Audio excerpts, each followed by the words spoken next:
Welcome back to another technical deep dive here in the debug zone. Today we're tackling a big question and breaking it down with insights from other users. Hopefully this clears up some misconceptions and helps you get the answer you need. So buckle up, stay a little curious, and let's jump right in.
And that's a wrap.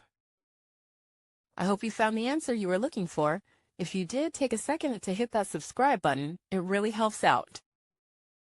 And let me know in the comments which solution worked best for you. See you next time in the debug zone.